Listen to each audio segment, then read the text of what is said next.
Good afternoon, everyone. I am Keri Warnick with Multi-Region Purchasing Co-op, and you are here because we are going to walk through several things, talking about spending your school year 24 entitlement that you have not received yet.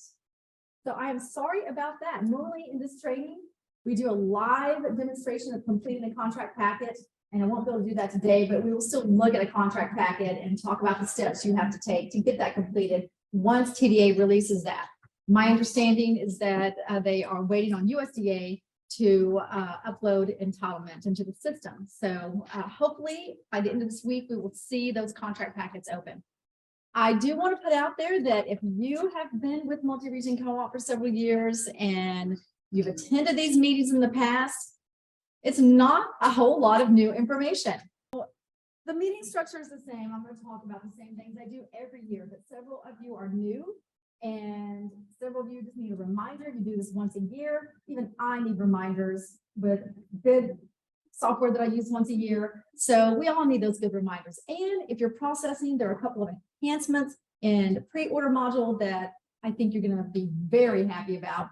And a few new things are just happening in the state and the industry. So we're going to go through all of that. All right. Okay. So what are we going to cover today?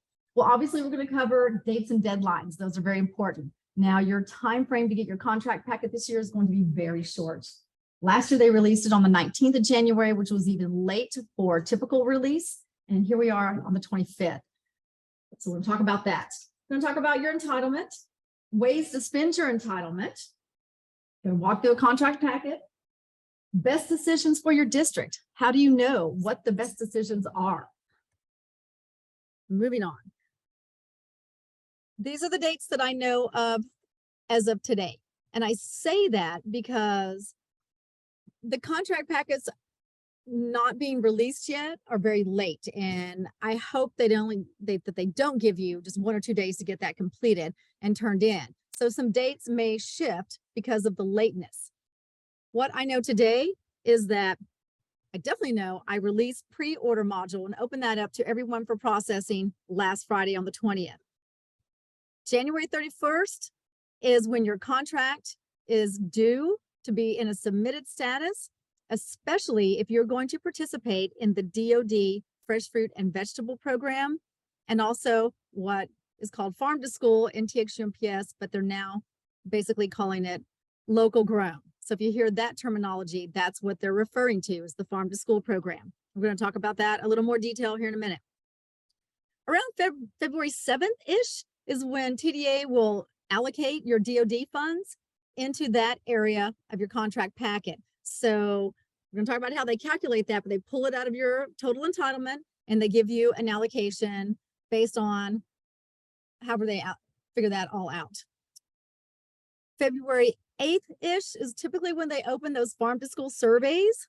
I have not updated the slide yet because this year for school year 24, your farm to school, which is now being called local grown, will be ordered through the favors program along with your DoD fresh fruit and vegetables. Okay, so all your produce that you use entitlement on will be ordered through favors.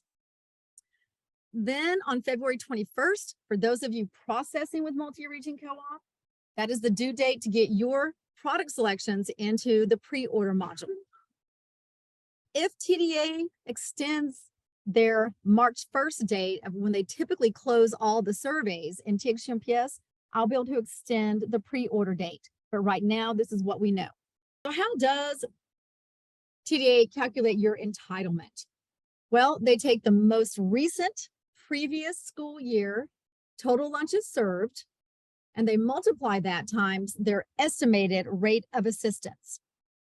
They will be looking at your TLS from school year 21-22. So that should be pretty good because that was universal feeding and you probably had some really high participation numbers. So that should look pretty nice. Now, your entitlement can take a bit of a roller coaster ride throughout the school year. And why? In July, USDA will publish that actual rate of assistance.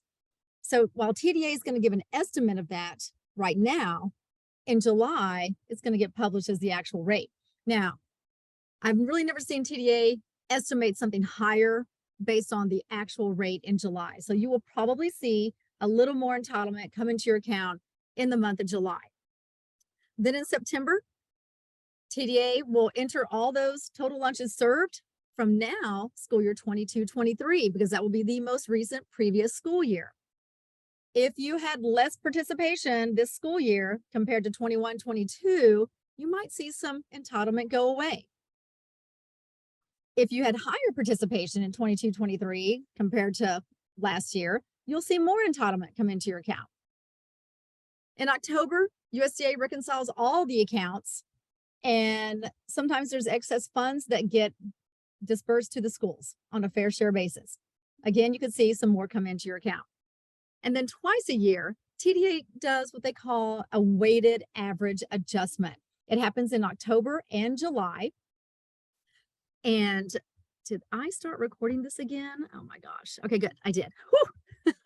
Had that senior moment almost. Okay. Panic at the disco up here. So twice a year, weighted average adjustment.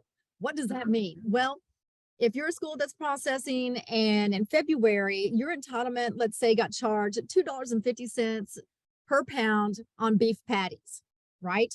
Well, in October, or whenever whenever TDA orders those truckloads, if they had to pay $2.75 a pound, they're going to turn around and they're going to charge your entitlement that 25 cents they didn't get from you back in February.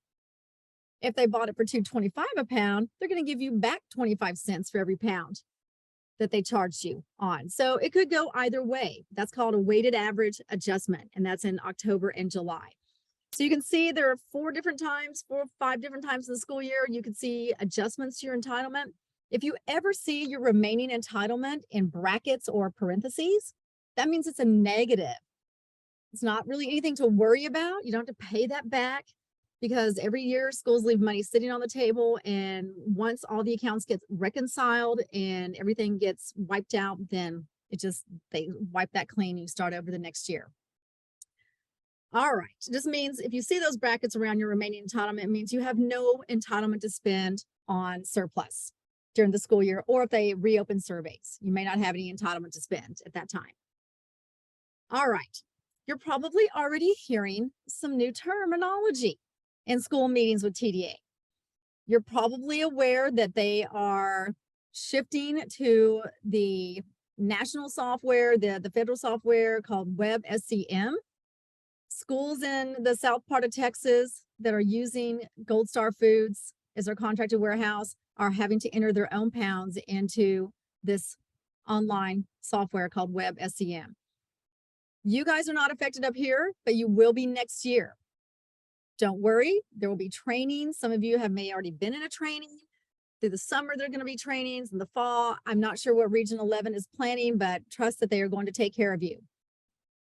All the ESC child nutrition specialists have been tasked with the training piece. And so they're having a lot of fun. They're all nodding their head like, yes, we are. This is awesome. So you may hear the term RA, or recipient agency. That has been a federal term, and you were once an RA until TX-UNPS came into action. And then TDA started calling you a contracting entity, or a CE. RACE means the same thing, but TDA is now calling you an RA because of Web SCM. Man, if you were not in this industry, you would think I am talking a foreign language up here. So, direct delivery foods. These are regular USDA foods that we've been calling brown box for years, but now they're being called direct delivery foods. So when you hear me refer to that during this presentation, I've been working really hard on this new term. PAL, P-A-L. If you're processing, you're probably already familiar with this. It is an acronym that stands for Planned Assistance Level. Now, I don't know if they're going to start calling it PAL or they're going to remain calling it entitlement. You guys may know back there if you've heard the term PAL. But it's in ProcessorLink Pre-Order. So when you go into pre-order, if you're processing, you're already seeing PAL because that is a federal term for your entitlement. And then, of course, the local grown instead of farm to school. So just some new acronyms, new terminology. Don't you love it? It's the one guarantee, you know, in this industry, I can promise you something's going to change every year, maybe even every month, sometimes every week. That's why I just keep nighttime reading of the arm right there by my desk, my nightstand. No, I'm just kidding. I'm really only kidding. All right, let's talk about spending your entitlement. And there are 4 different ways that you can spend your entitlement. And there is not one way that fits everyone. It's not a one size fits all. Each of you are different, and some of you will participate in all the programs. Some of you may participate in only one of the programs, and it's all okay. It's what fits your district and your setup. So let's first talk about DoD Fresh Fruit and Vegetable Program. So this is a partnership between USDA and Department of Defense. And the way you receive your funds is in the contract packet. You step in and we're going to look at it. You'll check the box, yes, I want to participate in this program. When TDA does the calculation, they use a formula that looks at how many schools said yes, they want to participate. They look at the total lunches served for each school. They look at the amount that TDA has decided they wanted to commit to the DoD program. And then it's some big calculation, and they pull a percentage of your your entitlement. What am I trying to say here? They pull a percentage of your entitlement based on that calculation into the DoD account. And that entitlement sits there and can only be used through favors, the ordering program, which stands for Fresh Fruit and Vegetable Order Receipt System, a mouthful. And you order weekly, you order your produce. Now, you're going to see I've got 2 separate slides for this and Farm to School, but this year, you're going to say yes to Farm to School if you want to participate in that program, which is all locally grown produce, things like watermelons, grapefruit, apples. I had peaches one year. I think that went away because they were too bruised. There's 2 more. Can't remember what someone told me the other day. I haven't looked recently, but it's all Texas grown produce. So it's supporting our local farmers. That will all be in favors. So when you log into favors, you'll see DoD produce, which is always going to be domestic, because keep in mind, this is a USDA program. So you're not going to see bananas or mangoes or kiwis. And then you'll see local, which is pretty much seasonal. So watermelons, you can get those a couple times during the year. Apples coming a couple times during the year, grapefruit, seasonal. So you're going to see seasonal things that are locally grown produce, all inside favors, and you'll order through that program. One thing to keep in mind about all of this is that you must order enough to equal $150 per drop. So this actually cuts some smaller schools out a couple of years ago when they upped that from 100 to 150 per drop. So be mindful, if you're saying yes to this program, be mindful that, yep, feeling confident we can order that much produce. Some of you, that's no problem. That's just 150 is nothing to you. Others might be a larger order, and maybe you can't meet that at every single one of your campuses. So just something to keep in mind. Now, TDA does solicitation for the vendor, and in the past it's been Brothers Produce. However, they had a new solicitation out and they've awarded Brothers Food Service, and that actually will become active in mid-February. Why in the middle of a contract year and a school year? I'm not really sure. Some of you that may be on the DoD program, I'm not sure what that transition will look like. I think that Brothers Food Service, I have talked to them already, and they were asking for which members use it and contacts. I think they're trying to set accounts up. So there will be a shift. If you're not familiar with the Brothers situation, it used to be Brothers Produce. Brothers had a little tete-a-tete, separated, split the company, and now one kept Brothers Produce, the other one called his company now Brothers Food Service. One's in Dallas, one's in Houston. Okay, so like to keep you guessing, right? And don't ask me to straighten it out because I really can't straighten it out in my head. So just know that that's coming in mid-February, and that Brothers, one of the brothers is still the DoD delivery system. Okay, awesome. Any questions about DoD and how it's going to mix in with the local produce? No? Good? Okay, no questions coming in. Okay, moving on. All right. Talked about the farm to school being local grown now, not called farm to school. In the past, if you participated, there was like a separate survey in TX-UNPS, right? No longer. It's all now mixed in with favors ordering system. Then, of course, there's direct delivery foods. Look at that. I updated my slide on the fly during this week. It's so exciting. AKA Brown Box. think that's easier to say, but I can't, I gotta adopt the new language. These are regular USDA foods that are just minimal processing or no processing at all. Okay, they do come in a brown box. They are delivered through the TDA contracted warehouses. You order these on a once a month basis. So again, if you're a really small school and you've got small freezer space, I even have a school in the co-op that has 2 freezer boxes as their freezer space. They are a very small district. This may not be a good plan for you. You do spend all, your entitlement on direct delivery foods. It is great. There are tons of options in the list of direct delivery foods, everything from all your different types of meats. They're starting to introduce more fully cooked items, staples, cheese, all kinds of things, vegetables, frozen, fresh. So there are a lot of options. But if you're a school that really can't handle that once a month delivery, receiving a month's worth of food at one time, maybe you just want to kind of use it minimally and order some of your things through this option. It's just things to consider. The really nice thing that's been happening in the past couple of years is that delivery fees coming out of the contracted warehouses got really expensive per case, like frighteningly expensive. And so if you were a smaller district, you could have been paying $10, $15, $20, even $50 per case delivery fee. I saw it happen. School ordered in 2 cases. Their delivery fee was $100 for 2 cases. They completely overpaid. When that started happening, TDA started reimbursing you of your delivery fees that you had paid in your out-of-pocket expenses at the end of the school year. So that is now no longer a factor in the picture of your total cost, but it is something to think about that throughout the months when you're getting these deliveries, you are going to be invoiced by the contracted warehouse and you are going to be expected to pay that invoice on time. But you're going to get that back. Now, they're not going to pay for storage fees. And when foods are coming into the contracted warehouse, your direct delivery foods, kind of a tongue twister, really. You've got the first 45 days after they are allocated to your district of free storage.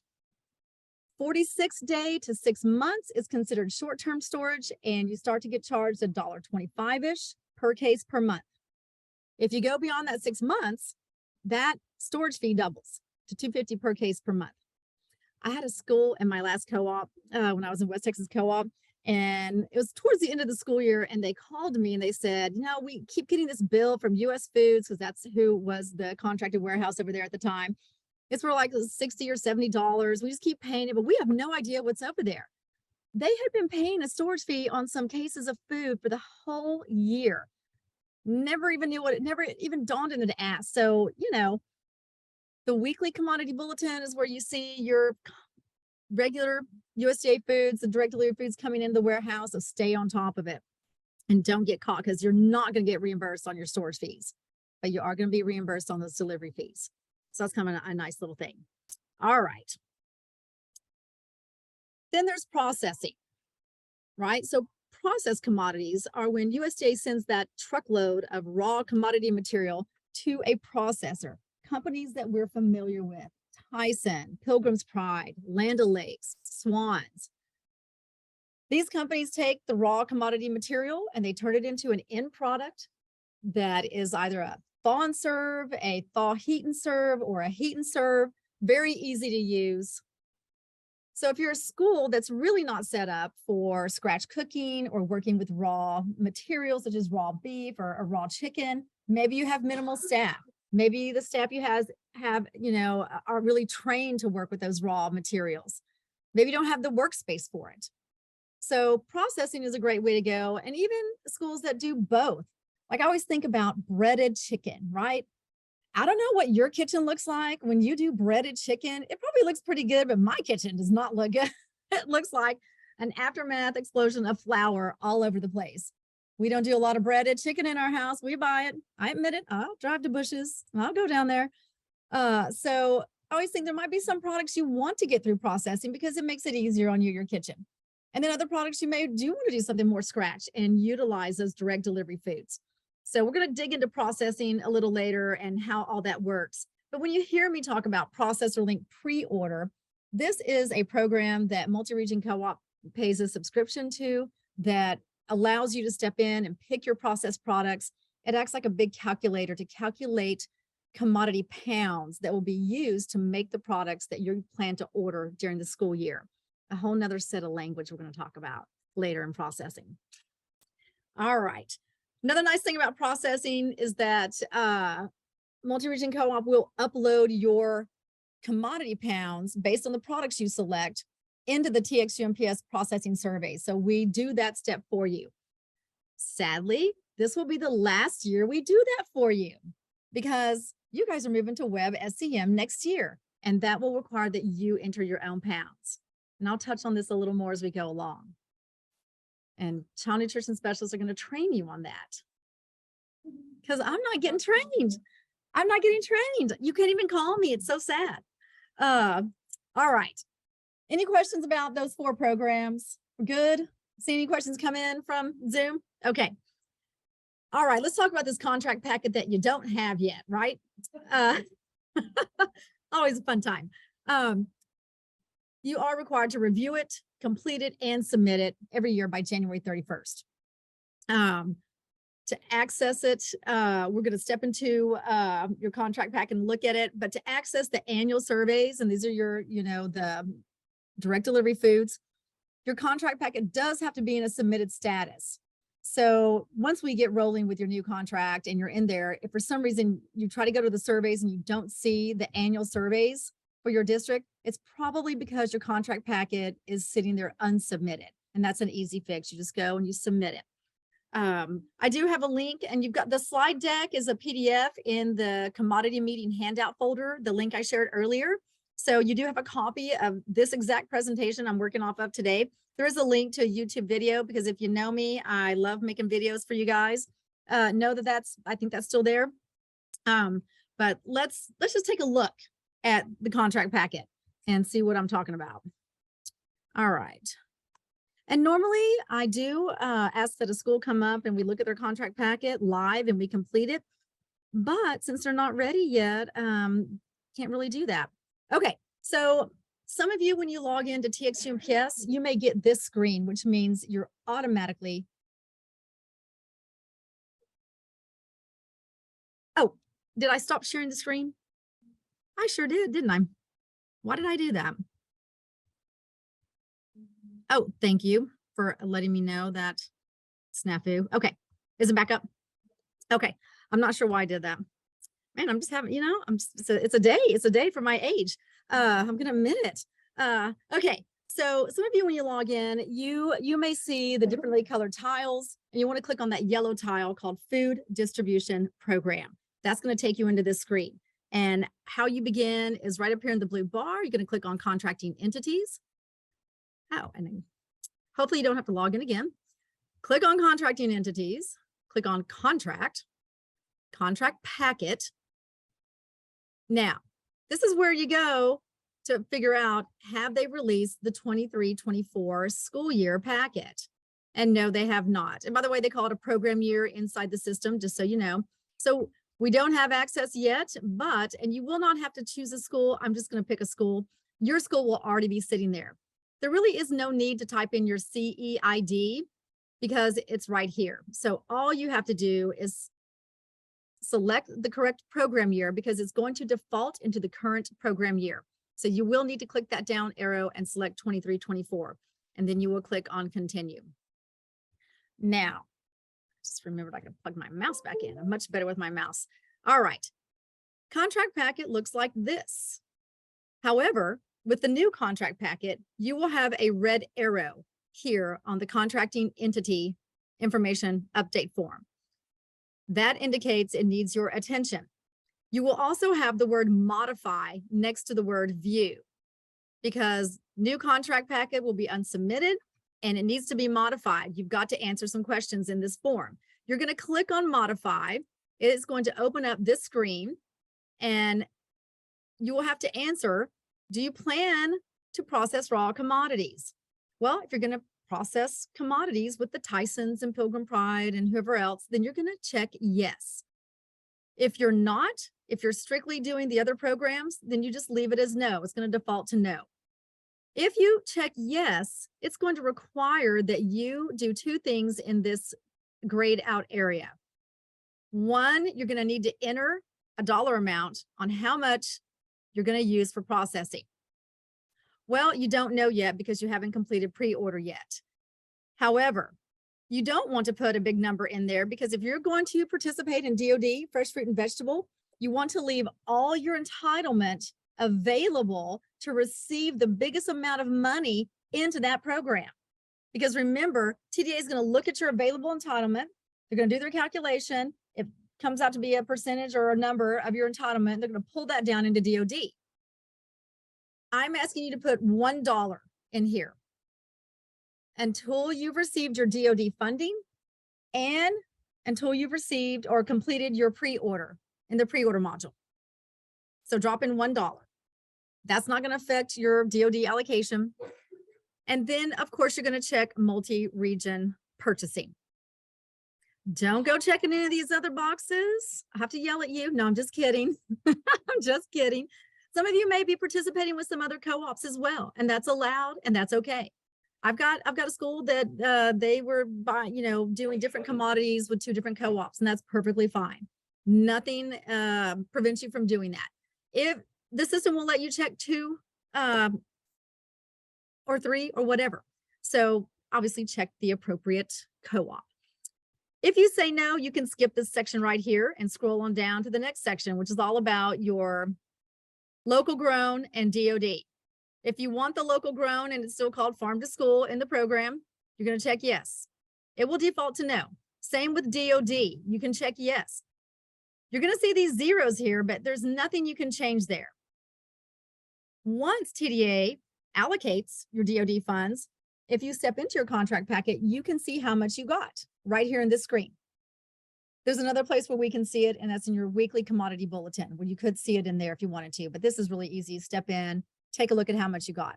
And that's going to be important for those of you processing when we get into pre-order. We're going to talk about that again, but your dollar amount will drop in there. That's going to be an auto-populate field by TDA. No one's doing vended mills for another contracting entity. That defaults to no. Leave it as no. You'll be here at the bottom, and let me hide these floating controls. Right down here at the bottom, there'll be a save button. You'll click on that. It'll throw you into a screen that says finished. You'll click on that and it will take you back to this home screen.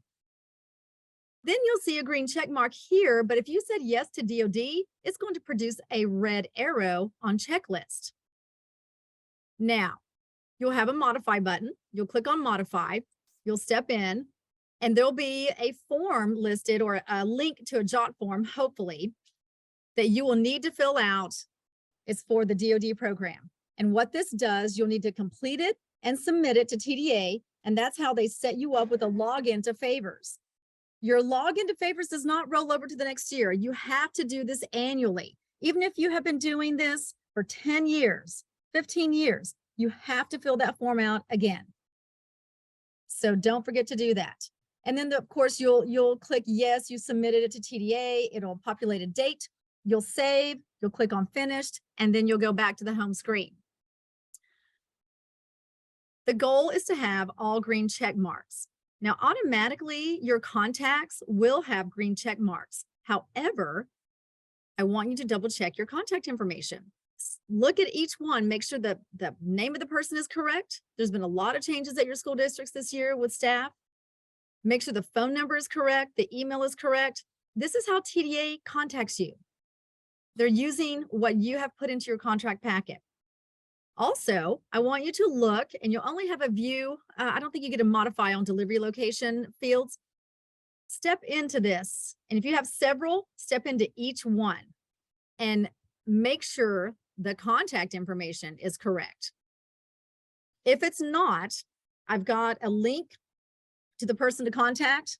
If you need to change the contact information, if you can change it, go ahead and change it. I can't remember if you can modify that or not. This is how the contracted warehouse gets in touch with you. So there's a delivery problem, the truck breaks down, or they're going to have to skip a day, whatever. This is how they're going to reach you. If you've got wrong information, you could be sitting at your school thinking your truck's going to arrive and they're trying to call you, but they have the wrong phone number. So it's really important that you really double check your contact information. If there's something about an address to one of your delivery locations, you need to remove a delivery location, add one. There is a JOT form. And on the slide deck, I do include the name of the person to email for contact information and a link, if it's still working, to the JOT form for delivery site changes. So just know that, step in and take a look. Some of you just may have one location, others may have several. You'll need to check each one. Once you've double checked your contact information, you've got all green check marks, you will have a submit for approval button down here, and you're going to click on it. You're going to submit your contract packet January 31st, unless TDA extends that date. And then you're going to wait. If you said yes to DOD, don't go shopping in the annual surveys. That will chew up some of your available entitlement and you'll get less of a DOD allocation. So just wait. I know it's hard to wait. You can work on your pre-order if you're processing, or you can look at what's in the annual surveys and maybe start to plan what you're going to select once you get your DOD allocation. And I say that because it's much easier to tell TDA, hey, we got too much DOD money. Can you take some back? Versus, oh my gosh, can we please have some more DOD money? Trust me, it's easier to give back than it is to try to get some more, because they do this once a year. And then after that's done, DOD money's out. So leave that entitlement wide open until you get that allocation if you're going to do DOD. Some of you may not be doing that, and you may just be ready to jump right into these annual surveys and get your pre-order if you're processing. Now, once you submit your contract packet, up here in the right-hand corner, packet status, it will show submitted, but your contract status is going to show not approved. They're going to leave that as not approved for a little while, because as long as that is showing not approved, you also have a button down here that is withdraw contract packet.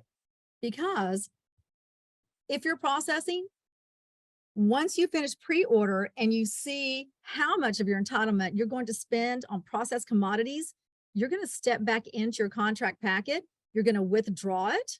You're going to come over here. You're going to modify this form, and you're going to replace that $1 you put in here with the actual amount you spent on processed commodities and pre-order. So I have to update that. And what that does, it pulls out of your entitlement the amount that will be spent on the processed pounds, the commodity pounds, and it holds it in a reserved area for processing only. So you'll be stepping back, and you may have to submit and withdraw a couple of times. So TDA will leave that contract status as not approved until they know you're done and you're not going to need to withdraw your packet. Because if they approve it, in order to withdraw your packet in the past, unless they've changed something, you had to call TDA and ask them to withdraw your packet. And so trust me, they don't want to get 1,300 calls several times during the month of February saying, hey, I need to withdraw my packet. So yeah, they won't do that. So that's the contract packet. Any questions on that? If you've got new people at your district and you have not turned in or had the admin person over the TX-UNPS at your school add you as a user, get on that. Get on that. So you make sure someone's got access and can meet the deadlines and make sure you don't miss out on any opportunities with any of these programs. Okay. Moving on. All right. So went through all that. Last year, I think TDA did send out the link to the JOT form. I don't think it was working. And then they sent out another one for that DOD form for login. They should put it on squaremills.org. It is not available yet, obviously, but just know it's going to come to you some way. And if we hear where it is and can share a link to it, we will do that as well. So we do try to do that. Here's the slide I was talking about that has the contact if you need to change in your delivery site location. The contact person, Matt McElhaney, or if you need to change something about the delivery location, there is a template on squaremills.org. So I thought I had the JOT form, but I guess it's just search for that delivery location template on Square Mills. Oh, one thing that I did not show you that I meant to show you is in your contract packet. Do you guys know how you can see every delivery date from the contracted warehouse? You know where to find that? So if you click on view for delivery locations, Up here in the right-hand corner, view delivery schedule. So the warehouses will schedule your delivery date for the entire calendar year. And it looks like this. Where you see a red font, that's your delivery date. There's no export for this, but you could probably do a print screen, Control P or a snipping image. But get those dates on your calendar in your Outlook program, so you're reminded when you've got delivery dates. You can also see it when you go to place an order for your products out of the warehouse. But this helps you plan, because some of you will have a delivery date in the holiday breaks, spring break or holiday break, and you might need to work with the warehouse to get an earlier delivery or a later delivery. And that's just calling the warehouse, the contact at the warehouse, and saying, hey, no one's going to be here. We're closed those 2 weeks. What can we do? And they're very willing to work with you. And at least that might save you from having products slip over into a short-term storage situation. So stay on top of it. And that's in the delivery site location. This is called View Delivery Schedule. All right. So, the control panel drives me crazy there. Oh, why not going back? Okay. So let's talk about best decisions. How do you know what is the best decision for your district? And each one of you are going to be different. You have to look around. Do you have a nice big walk-in freezer where once a month delivery for a lot of products is really doable and you're able to do that? Or do you have a really small storage area where you just can't handle a lot of cases at once and you really just need a weekly delivery of what you're going to serve on your menus? Questions you got to ask yourself. I talked about earlier about the ability to handle raw foods. Maybe your staff isn't trained, or maybe don't have the right workspace for handling raw foods, but there are some pre-cooked foods through direct delivery now. And I think that they're starting to offer more options with that. So as you step into those annual surveys, start to look for some of that, if that's really what your district can handle, or you need to have something that's a little more processed or ready to, heat and serve. I don't think we have any schools that are in such a remote area that vendors won't come to them, but I did in the other co-op. Some of the schools over there in those northern part, West Texas, couldn't participate in DOD because Brothers just flat out would not deliver to those schools. They were too small and too far away, and it was not cost effective. So that wasn't even really an option. I don't think we have that here, but I always like to throw that out there.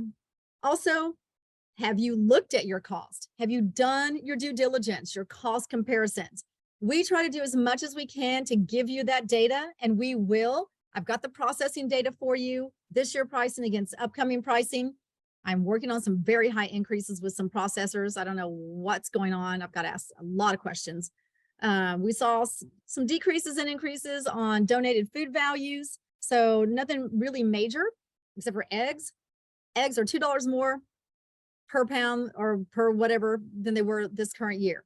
So I think avian flu is really hitting the chicken poultry market, and we're seeing it, feeling it at Bush's. I'm going to tell you right now, my tender dinner was way more expensive. It was very upsetting going to Bush's the other night. I was sticker shocked.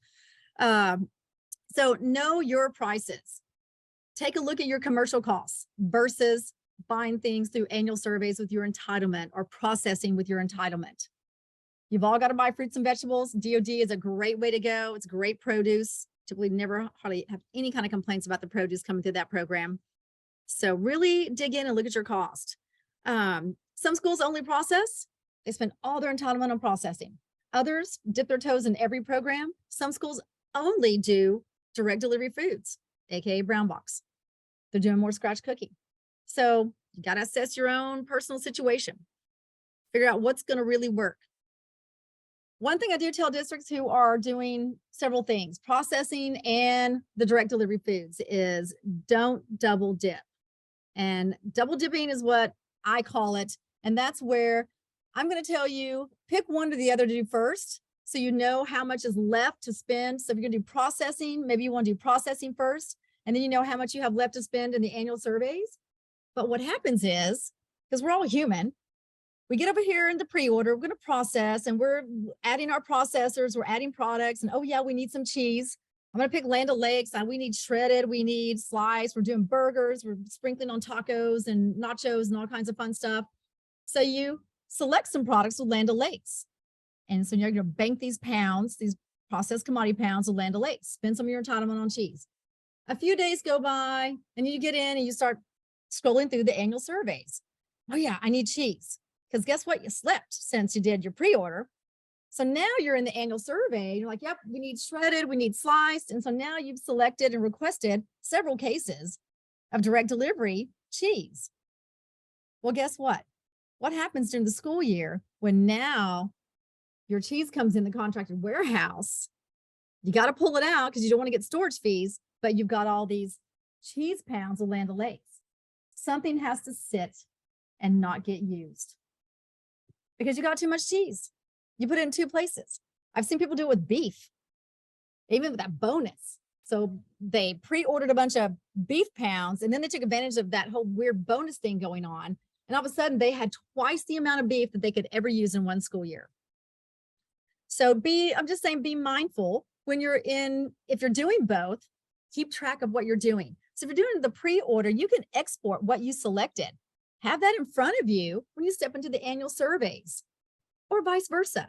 Print a report of what you did in the annual surveys, have it in front of you when you're over there in pre-order so that you're not doubling down on foods. And all of a sudden you're like, I need to give away some pounds, or can I give away this, this brown box, direct delivery foods to a school so I don't get charged delivery or storage fees. It's just about being mindful of what you're ordering in both those programs. Also, you have to know your menu before you even start shopping, right? You have to know your menu. You actually had to know your menu back in October when I was pushing you to do your forecasting. So even if you're doing seasonal menus, it's okay. You're doing seasonal menus, or maybe you're changing 4 times a year because you're mixing it up and creating some variety for the kids, and that is all good. Nothing wrong with that. But know all 4 of your menus. Know your seasonal menus, so that you can order appropriately and request appropriately. So I know we're really at a place where a year out, you need to know your menu.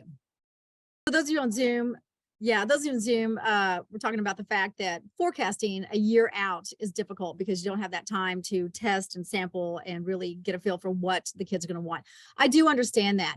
Now, the commodity bid, the timeline is terrible.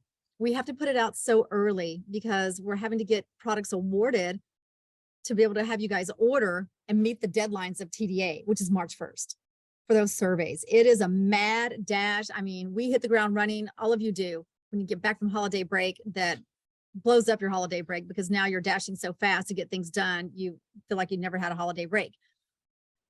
I think there are some recommendations for changes in a lot of that. So this is not a pain point in Texas only. This is a national pain point that everyone is experiencing and everyone wants to fix. And there is a committee right now that is approaching USDA and ACTA about a lot of these things. And so I'm hoping we see some good come out of it, and maybe some positive changes around how commodities are procured. So there's a lot of really kind of cool things being talked about. So hopefully that'll kind of get fixed. But what I can say when it comes to forecasting is that we are having to forecast early. And I will tell you that you're forecasting based on what you know that day to the best of your ability. And you're putting something that you think you're going to purchase at that time. And I, leading this co-op, know that that's not going to hold fully 100%. There's going to be some changes by the time you get to purchasing or whatever it is. You may not purchase something you forecasted, and that's okay. You may purchase a little bit more of what you didn't forecast, and that's okay. We anticipate those changes. We adjust for those changes when we put the bid out or the renewal request. That anticipation, I have flexibility for that particular reason built into my solicitations, because we know things can happen. I mean, a product you forecast could get discontinued in the summer, and now it's not available. Select the products that have multiple uses. Beef crumbles is a great example. I'm not saying don't pick the taco seasoned beef crumbles. They might be very good, but if you pick unseasoned beef crumbles, well, now you can make a beef spaghetti sauce. You can do something else with beef and some other kind of an Italian something. You can do your nachos or your tacos or your taco salads. Multiple uses. And then you've just got one product you're worrying about ordering in, and you may be ordering it in bulk, but you're using it in a variety of ways. And that makes your ordering job easier. It makes the volume backing those products higher. That makes availability or production better for the manufacturers and the processors. So multiple uses. Also, don't ever request or pre-order a product that you personally have never tasted. And even especially if you've never tested it with the kids. Because we as adults do have a different palate than kids. I'm not saying kids don't want variety, because they do. Some things you may love that their kids may hate. You want to get stuck with something that now you can't use it because no one wants it. So let's talk about what's happening in school year 24. Not a lot of difference from any previous years that we've done this and talked about all of this. But as you know, your entitlement doesn't carry over. If you have any remaining entitlement, it does not carry over into the next school year. Just the same as your process commodity pounds do not roll over into the next school year. Now, we have had years where TDA looked at your balances at the end of the year if you were a processing district, and if you had too many months on hand, you were denied new pounds. What I'm hearing this year is that they are going to look at your history of usage with processed commodities. And if you have a history of not using your pounds, they may limit you on what you can request in the upcoming school year. I do not have this in writing. This is not any kind of fact that has been presented to me. This is what we have heard through conversation with people at TDA. So just to be mindful, and you probably got the email recently of the big push, the 95% usage, challenge that came from TDA. They're really pushing you to use your pounds and try to get, your dollar's worth, right? You spent your entitlement. Let's get it back through the products you're ordering and drawing down your pounds for processing. So just know that's kind of been swirling out there. But no real changes with any of that, really. Of course, on June 30th, TDA empties out everyone's account for processing. It's not called sweeping anymore. They call it pooling, P-O-O-L. They're going to pool and redistribute pounds, and that's what goes into those state accounts. Right now, there is the option to request more processing pounds from the state accounts up to January 31st. There is a jot form on Square Mills where you can fill it out and request pounds. And it sounds like there's a lot of information there on what's available. So if you find you're running low on some pounds, which is the caveat, you have to be pretty low at this time of the school year for them to approve giving you some more commodity pounds. I did see a district got denied recently.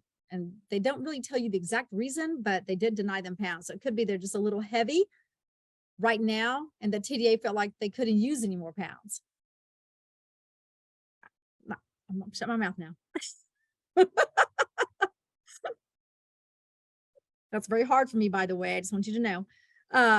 But obviously you want to plan, you want to project, and you want to request what you need, whether that's in your direct delivery foods, if it's in your processing, whatever that looks like.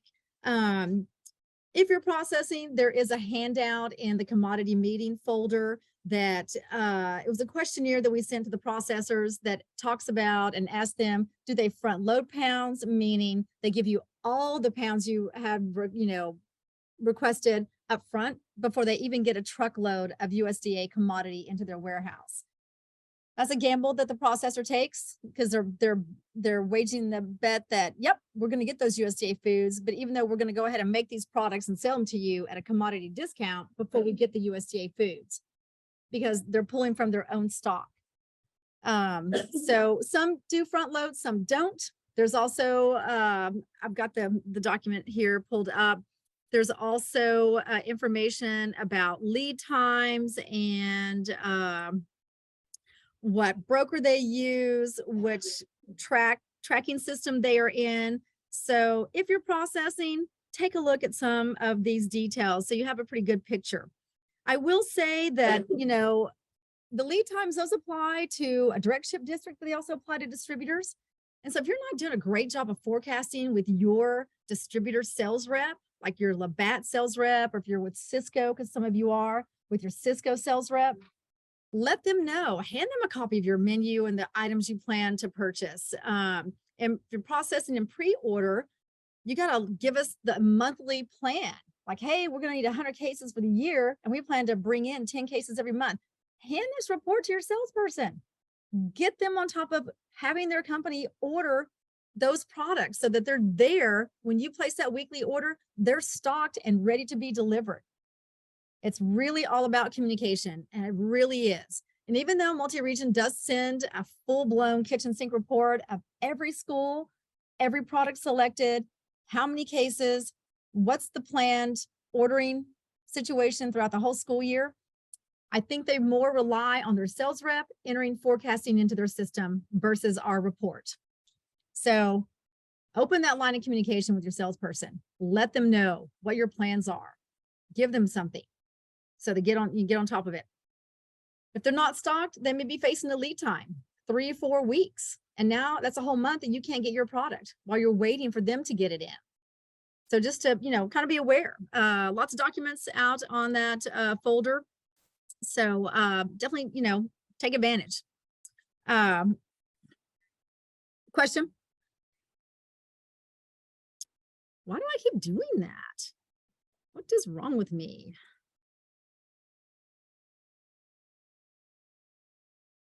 Okay. I don't know. I'm gonna call it a senior moment. You know, I'll be 59 this year. That is getting up there, people. Clearly I don't have age shame, so there's that. All right. Annual surveys. So direct delivery foods, when you step into the annual survey, if you're new or if you've just forgotten, they have set those surveys up in preference months. In the past, you just went in and you said, hey, yes, I want 10 cases of that ground beef. I want 20 cases of those, you know, strawberry cups. Now, when you step into an annual survey, and I cannot show you one, I do not have viewing rights on those annual surveys, but it's called preference months, which means TDA has dialed it down to a place where they know how the truckloads are being ordered by USDA, when to expect those items to be available and delivered into the contracted warehouses. And so you're going to see months where you can't enter, hey, I want those 100 cases, because it'll be grayed out. It just means that TDA has never really seen a truckload come in during that time. And so they're going to highlight the months where it's more of a guarantee you're going to get those direct delivery foods into the contracted warehouse. And it's made for a very much improved system, because back in the day, if any of you or even recall TCS, Texas Commodities System, if you've been with it that long, it was a dart throw. Like you could get everything you requested all in one delivery in 1 month, or you couldn't get anything at all. It never came in. So it has definitely gotten better, and it's definitely gotten more technically advanced in dialing down. You're probably going to get that beef in that month, and you're going to get the beef again in that next month that you requested it. So they're called preference months. So when you step in, you're going to see some months grayed out and some months not. And that's where you can place your request for how many cases of the direct delivery foods that you want for the upcoming school year. I mean, it's still something to be mindful about, you know, of how much you're requesting, and can you use that much, and when it might come in, and will that be the right time of the year? I will tell you, don't go placing a request for turkey for your school year 24 Thanksgiving dinner, because the turkey trucks by USDA aren't even ordered until like November. That's what I've heard. That's what I've seen. I've never seen turkey come in through the contractor warehouses in time for the Thanksgiving meals. Now, go ahead and order turkey. When it comes in this year, it'll be ready for next year, for calendar year 2024. so you can get you're ahead of it. But that means you got to store turkey for the whole year. And if your freezer goes out in the summer, which I don't want to see don't even show me your hands. I don't want to see them. I told you not to. Then that might not be a good plan. A lot of schools will rely on the processed, turkey for Thanksgiving meals. It's easy. There's like a turkey steak that Genio offers, which is very popular. So think about things in that way. They may order those trucks in October, but it still doesn't arrive in the warehouse in time for Thanksgiving meals. I just want to point that out. Obviously, when you step into the annual surveys, you're going to see that there are many categories. I think 2 years ago, they broke out the meat category into specific meat. Like now it's beef, turkey, pork, and seafood or fish. Then you're going to see cheese. You're going to see fruit, vegetables, staples, things like your rice and flour and dry beans and things like that. Lots of good things through the annual surveys. I throw this slide up there because if you're not aware of your delivery fees coming out of the contracted warehouses, this is just right off of Square Mills. You go to squaremills.org and type in contracted warehouses in the search and enter field and scroll down that, click on that link and scroll down the page. You can pull the tiered delivery schedule, the rate, I think it's called a rate schedule or something like that. And it shows you if you buy X number of cases, the cost per case to have it delivered from the contracted warehouse. It can be kind of shocking. And there's a definite line that once you surpass a number of cases, it really drops off to be about $4 or $5 per case. But even at 2,000 plus cases, look, it's still $4.40 a case. That does come out of your pocket during the school year, but it gets reimbursed at the end. But just to be mindful, know where these things are and understand them. Yeah, before they started reimbursing those delivery fees, that was a lot. And oh my gosh, I did not record. No, I did. Okay. Whew. I'm having a bad memory day. All right. There are some enhancements that occurred a couple of years ago with the processing surveys. It was set up to where schools could see the processing surveys, but you really couldn't enter anything into them. And TDA opened that up to the schools. And so now you have a choice as a school in a processing co-op. You have the ability to enter your own pounds into the processing surveys if you choose to do so. And that is fine with us. However, we are happy to load them for you because we literally send a single report to TDA. They upload it for us. It's a click of a button and all the pounds get loaded into every processor and every district.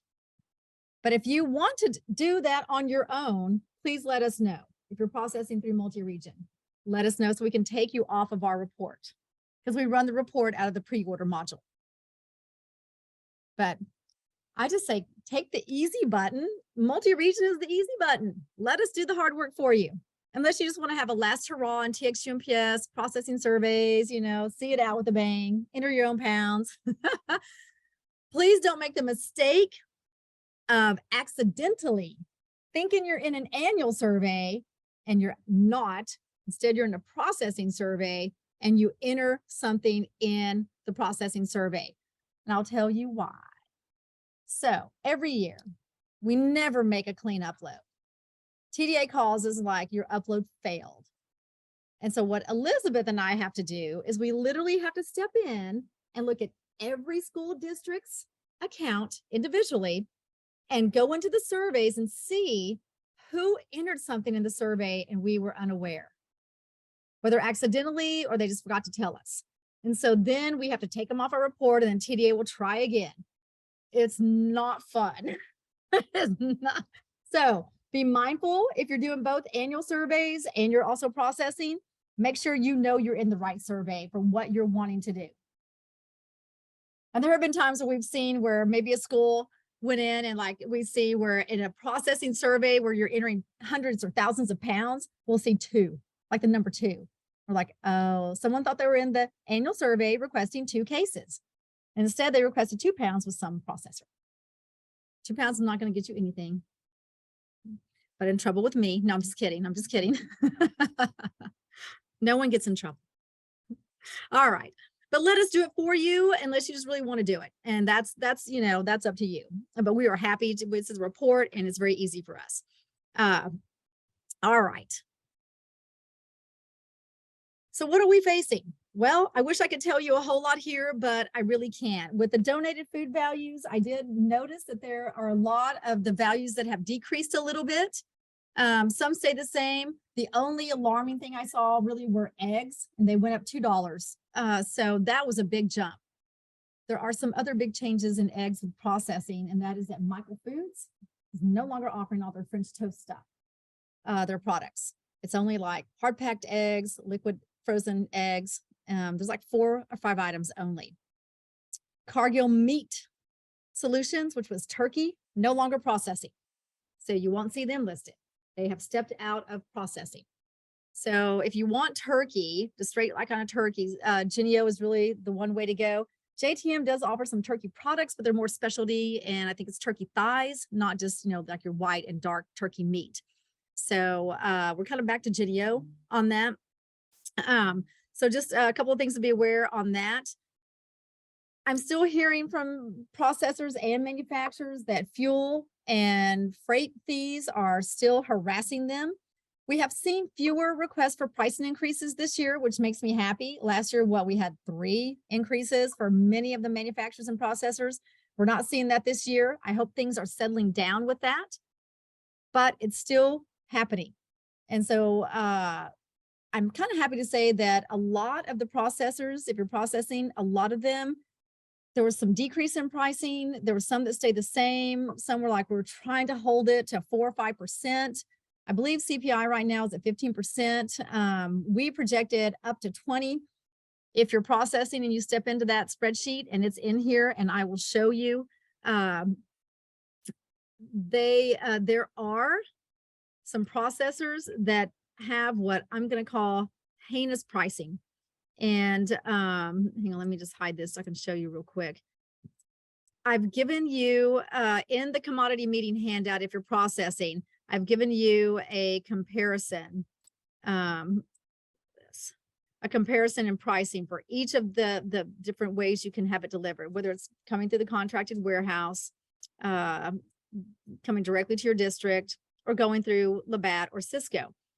Now, I did run a calculation on what kind of a percentage increase on the cost to make the product did the processor take. And there are several that took a decrease, but check this out. Oh yeah, I gotta get past all these. These are items that we didn't really have some pricing on. And I gotta take a look at this again. Look at some of these increases. Look at this. And I just want you to know, I'm showing you this right now. This is cray-cray to me. And I'm reaching out to these processors to find out what the heck is going on and why their pricing went up so much. Because they're not eggs and it's not chicken. And so I don't understand the craziness. But it's there and you're gonna see it. And it seems to be, I've got to look at several things. And so that changing the pack size is one of them. Donated food values didn't change a whole lot. So I don't think that's a factor. And even in this percentage, I looked at their fee for service costs, which is their what they charge you to make the product. It doesn't include the commodity value. So even the change in a donated food value is not going to affect their cost to make it. This is just pure fee for service percentage increase. So I've got a lot of questions, and it seems to be just one kind of group of processors. So just know that's what you're facing.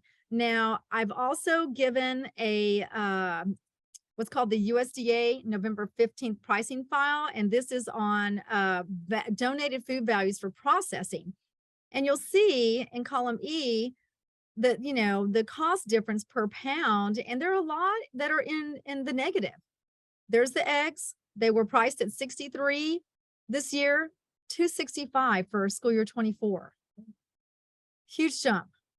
I had one school saying, well, we're just not going to serve eggs next year. I'm like, okay. It's all a personal choice. You do you. So, you know, none of these looked really bad. Eggs, definitely top of the chart. No, that's there. as soon as multi-region can get a copy of the direct delivery foods that you can purchase through the annual surveys with the pricing, we will, as quickly as we can, work through creating a comparison against what's it look like against a commercial price. Because even though you're getting the delivery fees reimbursed, sometimes the products through annual surveys can be more expensive than what you can get through our commercial distributor bid award with Labatt, or if you have a bid with Cisco. So you really got to just dive in and look at that. Now, I know we haven't gotten our school year 24 pricing back from our distributors yet, but you could still do your cost. You've got your cost analysis through Maestro if you're forecasting with multi-region. Download that report, 5 to 20% increase. Even if you looked at the highest amount and compared it to annual survey cost, that might still give you a pretty good picture. Is there something that's better being purchased through Labatt than through the annual surveys? And what products are really better to purchase through the annual surveys versus commercially? So I know it sounds like a lot, but you got a good 3.5 weeks for your pre-order. You've got until March 1st for the annual surveys. And even if they extend that a little bit, who knows? But you got the full month of February. So you've got some time. And it pays to take the time to look at this information. All right. So kind of business as usual for the past couple of years, increases, decreases. We got to really just dial it down to, what's going to affect you at your ordering level. And so we will do our best, to get that data to you and drop it into that folder. So don't lose the link to that commodity meeting handout folder. Lots of good stuff in there. All right. So I'm going to jump into process commodities. So if there's anyone that's not going to process, you don't want to hear this, thank you for coming. Thank you always for attending my meetings, and hope you learned something new. But now we're going to talk about processing, and it's all about processing. USDA commodity materials, banked pounds, drawdown, value pass-through methods. It's a whole new language. Welcome to Spanish 102. No, I'm just kidding. What does it all mean, really? What does it all mean? All right, we're going to break it down. A value pass-through method is basically a delivery method or a bill type used by the processors to pass along the discount for the commodity foods that your entitlement paid for. Okay, so you're spending your entitlement right now on commodity material, raw chicken, raw beef, eggs, cheese, maybe peanut butter, whatever that looks like. You're taking your entitlement and you're saying, hey, I want to order these products. They're made with these commodity materials from USDA. My entitlement is going to pay for that raw material, in that case, a product. How you receive these products, there are 4 value pass-through methods used. One, and I've got a visual for those that are visual learners coming up. I've got some very lovely little graphics for those people, if you're like me. Fee for service to the contracted warehouse. So when I say fee for service, that is literally what is the fee the processor is going to charge you to make the product. Once they receive the raw chicken, they got to take it, got to separate it, do what they do to it, season it, cook it, package it, get it out the door fully cooked, ready for you to serve. Fee for service is that cost to make the product. The fee for service dollar amount a processor puts out there does not include the value of the commodity chicken or the commodity beef or whatever it is that is the commodity in that product. Now, there's also fee for service direct to district. Now, these are districts that can take a big shipment of food, 2 or 3 pallets of food. They got a big storage area. They've either got a private loading dock or a private warehouse. They have a forklift or a pallet jack to unload that truck, and they've got the storage area for it. These are your larger districts. Then there are 2 value pass-through methods that go through a distributor, like Labatt or Cisco. One is called fee for service or possibly closed SKU NOI. Don't get confused yet. And those products are either beef, pork, or Wawona fruit. When they come into the Labatts and the Cisco of the world, they're already being sold to those companies at the commodity discounted price, which means those distributors can only sell those products to a school that has banked commodity pounds with that processor. Now, closed SKU NOI is coming in at the full price, fee for service plus the donated food value, but it can still only be sold to schools with pounds. But if the distributor messes up and accidentally sells it to a school without pounds, no one's losing money because they're going to sell it at that full price. They paid the full price, they sell it at the full price, no one lost money. What was happening, and the reason closed SKU NOI got created is because, let's say, Don Lee Farms has beef, right? They're selling their beef at the discounted price to Labatt or Cisco. That distributor turns around and sells the discounted beef to a school that doesn't have pounds. Well, Don Lee can never get paid for the commodity beef in that beef patty case. There are no pounds to pull down, to draw down. So somebody loses out. And either Don Lee's going to say, hey, Labatt, you messed up. You owe us the value of the donated food in that case. And so some processors have said, yeah, we're going to sell our beef or our pork for full price. And when you sell it at the discounted price, we'll pay you back the difference. But if you accidentally sell it to someone who doesn't have pounds, well, it's just a wash. So beef and pork are considered non-substitutable commodities. And that's why they're sold as fee for service and can only be sold to schools with pounds. And the reason they're called non-substitutable is because, let's say Tyson does beef patties. Tyson can't step out on the back 40 over there and pull in a bunch of their own personal cows, process those cows into beef patties and sell them as a commodity product unless a USDA inspector inspects the beef first and then gives that stamp of USDA approval. Same with pork. They're just, beef and pork is held to more restrictive inspections, and it's very expensive to have an inspector on site. And so companies that are processing beef wait for the USDA truck of beef to come into their warehouse to make those products. So that they can't really substitute their personal stock and then replace it with a commodity stock. Now, why did I say Wawona was fee for service? Well, Wawona is a company, a smaller company that they don't have their own fields of strawberries and blueberries or vines of blueberries, whatever. Instead, they rely on the USDA blueberries and strawberries to roll into their warehouse. One year, then they were front loading pounds. I mean, they're giving all your pounds up front before those trucks rolled in. And so the way they did that is they gave you all your pounds, you're ordering products, they got to produce products for you. And so they bought strawberries and blueberries from other farmers, right? Other growers at a full price, knowing that when the USDA truckload came in, they just replaced that stock. And now they've been kind of reimbursed. Well, this one year, the truckloads didn't roll in and they had already sold product at a discounted price. And so they really got dinged financially. It hurt. So now they don't front load. So you won't get your pounds with Wawona until the strawberry and blueberry trucks roll in and they've got USDA foods to make those products. And they don't want those discounted products being sold to a school that doesn't have pounds because those are commodity products for the schools that banked pounds. And so if you want Wawona fruit, you've got to bank pounds and know that it's coming through as a fee for service through the distributor. All right. Another value pass-through method is net off invoice. And this is about all the other commodities beside beef, pork, and Wawona fruit. These are substitutable commodities. This is your chicken, your turkey, your cheese, your eggs, whatever else is out there, ketchup, bread, tomato paste. These companies, they could pull, Pilgrim's probably could step out and pull a bunch of chickens off of their ranch, create commodity foods, sell them to you guys at a discounted price. And then when the commodity chicken rolls in from USDA, they just replace their own chickens with that commodity chicken. Substitutable.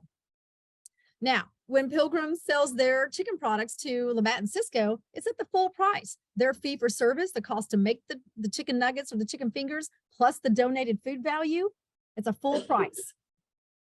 If Labatt sells that to a school with pounds, that school gets a discount. And then Labatt turns around and says, hey, Pilgrims, we paid you full price, but we sold it at the discounted price. You need to give us back our money. Pilgrims then draws down the donated food value from your little virtual checking account of pounds that have a dollar value to them, and then pays back Labatt. That's that rebate that Labatt requests. If Labatt sells it to a school that doesn't have pounds, it's just a commercial purchase. No harm done. And it's a done deal. So that's why you can see commodity products that schools that don't have pounds can purchase, their NOI, net off invoice, because they've been sold to Labatt at a full price and they're substitutable. So no loss there. So those are the 4 value pass-through methods. I do have a visual. This is my wonderful little graphic. You get your entitlement, you spend your entitlement in pre-order. So you're going to select specific products. That's a big calculator. It's going to calculate based on, if you tell it, hey, we've got X number of servings and we're going to do that X number of times in our whole school year, it's going to calculate how many servings and how many cases you need. And it's going to calculate how many pounds you need. We upload those pounds through the TDA system. TDA orders the truckloads. This is an example for commodity processing through the contracted warehouse that I've got up on the screen. We do submit a report of every product you selected and how you want it delivered into the contracted warehouse every month to the processors. They get a complete report from multi-region. USDA rolls their trucks into the processing plant. Tyson's and Pilgrims take that chicken, they make it into nuggets. They deliver it based on that monthly case request schedule that you have to fill out in pre-order that we sent to the processor. They deliver into the contracted warehouse based on that schedule. And then you request that delivery through TX-UNPS to be delivered to your district. With this setup, you get 2 invoices. You get one invoice from the processor. So let's say if it's Tyson and it's your chicken nuggets, Tyson's going to send you an invoice and they're going to charge you that fee for service cost times the number of cases they delivered into the contracted warehouse. When you place your order and you get those nuggets delivered by Fort Frozen Food, you're going to get an invoice from them for the delivery fees for that, whatever the tiered pricing is times the number of cases you had delivered. Okay, 2 invoices. For those of you who remember CBBC, that was a few years ago, right? Need to update that, huh? All right. Direct shipment kind of follows the same trail with one little skip of a contracted warehouse. And in this scenario, it goes straight from the processor into the district. They get one invoice from the processor. It charges them that fee for service times the number of cases they purchased. And then the processor's drawing down the value of the donated food from your virtual checking account that's filled with commodity pounds. Now, fee for service through the distributor, as I described, same path. You get your money, you select your products, we upload the pounds, it gets processed. The product goes from processor to distributor. From there, you're placing a weekly order for the products you need. It gets delivered to your school. On your invoice, you'll see a full commercial price. Maybe the beef patties are $50 or $100, and your commodity discount is $50 or $75, whatever that looks like. You'll see it right on your invoice, commodity discount. Probably not for beef because beef is fee for service, but chicken, you see it on chicken or cheese or pizza, whatever that might look like. So on your invoice, you should be seeing if it's a substitutable commodity. I'm correcting myself right here now, not beef and pork because it's already coming in discounted. But everything else, you should see that commodity discount right there on your invoice. One invoice from your distributor, okay? Now, if the processor is selling it as a closed SKU NOI, you could very well see the commodity discount on beef or pork. If they sold it at a full price to Labatt and Labatt sells it to you, they may show that full price with the discount. So you could see that. I haven't seen an invoice on that lately, so I don't know.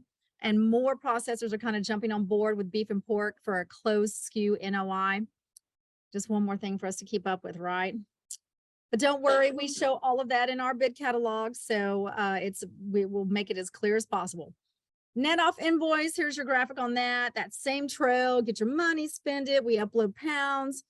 Processor makes the product, delivers it into the distributor. You place your weekly order, you receive the delivery. Now, you do need to keep track of your usage. That's important to make sure you're using what you diverted right? So that you stay on top of it so that you don't get punished by getting limited orders in upcoming school year. There are tracking systems that processors use. One is K-12 food service. The other one is ProcessorLink. There's also one called Lunchline Inc. Now, we don't have any awarded processors in multi-region that are utilizing Lunchline Inc., and I'm not sure who is at this point, but K-12 food service and ProcessorLink are the two sites you should have a login. Now, if you're with Labatt, they've got a commodity tracking report you can look at, and it shows you everything that you've ordered. You can click on it and actually see the exact products you ordered, how many cases, and how many pounds it used out of your account. I will tell you, now I don't know how Cisco's ordering system works, but I will tell you in Labatt's system, let's say 1 week you ordered those chicken nuggets for Tyson, Labatt was out of stock, they subbed a Pilgrim's Pride chicken. Okay, well, number one, I just want to tell you that you should have communication with your sales rep that if they're going to have to sub a commodity product that you ordered, they better get in touch with you. However you have set it up, whether you prefer a phone call, a text, or an email, they better let you know. Because what I can tell you, they're not doing anything that they're meaning to harm your pounds or being mindless about it.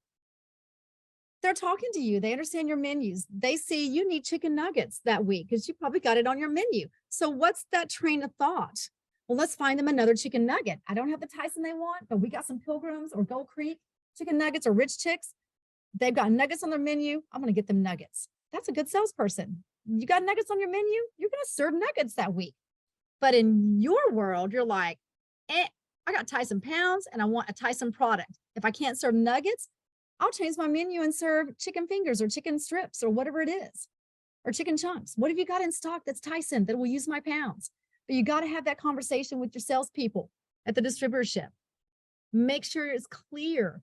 Hey, if you don't have my processor's products, please call me. I can shift, I can flex, or maybe you can't and it's okay. You take another brand, but you need to have that control and that decision and be allowed to make that decision. So find what works best between you and your sales rep where they can easily reach you. And I will tell you, it's going to create some weekend work because Sundays, they're looking at the list of items that are not stocked that you ordered and every other district that they're helping ordered, and they are trying to find subs. That's how they spend their Sundays. Now you can be sad for them, right? Who wants to do that on a Sunday? I don't. But find the communication method that works and create that great relationship so that you're not getting caught subbed items that don't use your pounds. And I will tell you that, I don't know, like I said, I don't know about Cisco's system, but in Labatt's system, if you've got ordering managers and they step in and they're ordering off of historical purchases, if last week they subbed a Pilgrims for the Tyson and your ordering manager goes in and they just order the same thing off of history, and now they intentionally ordered Pilgrims, now you're not drawing down your pounds again, and you're still not getting the Tyson. And you intentionally ordered that. So be very mindful. That's where order guides come into play. And I know your head swoons when you look at the Labatt bid catalog, but utilize that column A, my products. Create that custom order guide for your managers and have that printed out so that every week they know what they're supposed to be ordering versus ordering off of historical, what's in the system. Because that can get you tripped up. We've seen it happen over and over. All right, let's talk about ProcessorLink Pre-Order. So it is a commodity usage tracking software. I call that the front side of it. On the back side is a pre-order module that was created for co-ops to collect every school's product selections and total pounds with each of the processors as a co-op as a whole. It is a lovely program.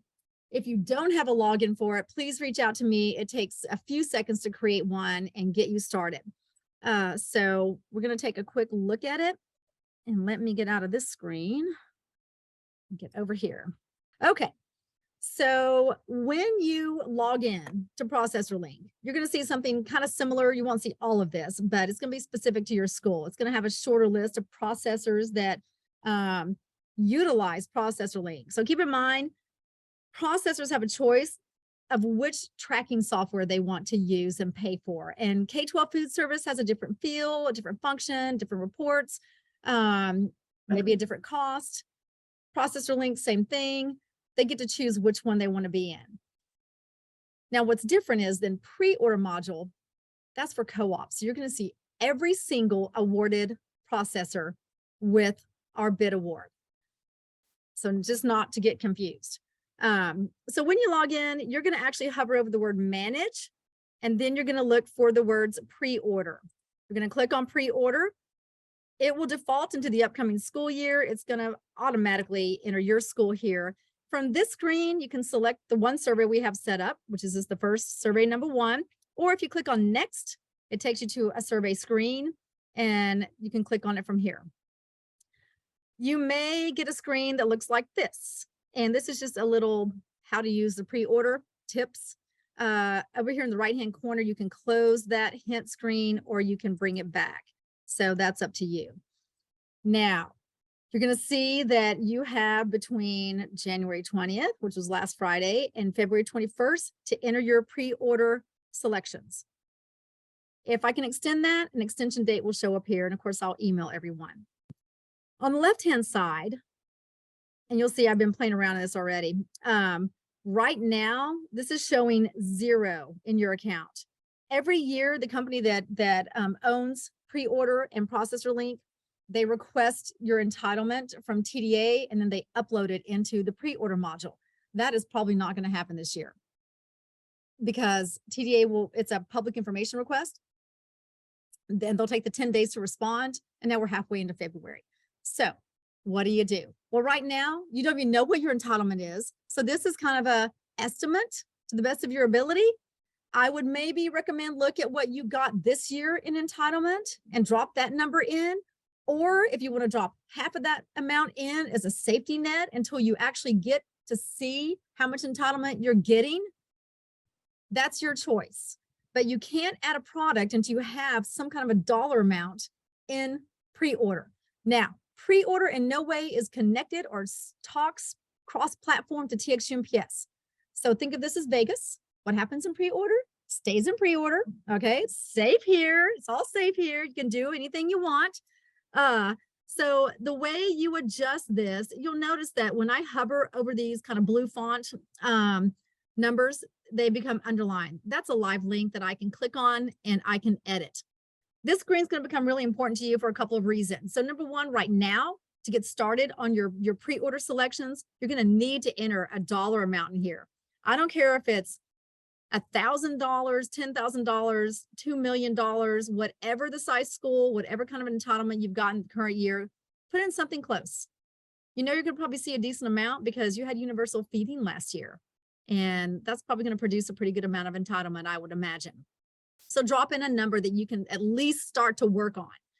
Now, the reason the screen is important when you actually get your contract packet and you see how much entitlement you've received, you're going to step back into this little screen and you're going to update this to match what you actually received. Then again, that first week in February, if you're doing DOD and when you receive your DOD allocation, you're going to step back into this screen again.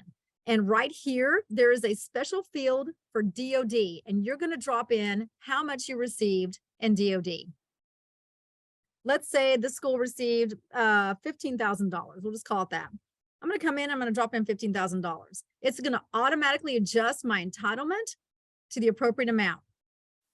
If I decide to spend in the annual surveys first before I do pre-order, and let's say I spent $40,000 over there in those annual surveys.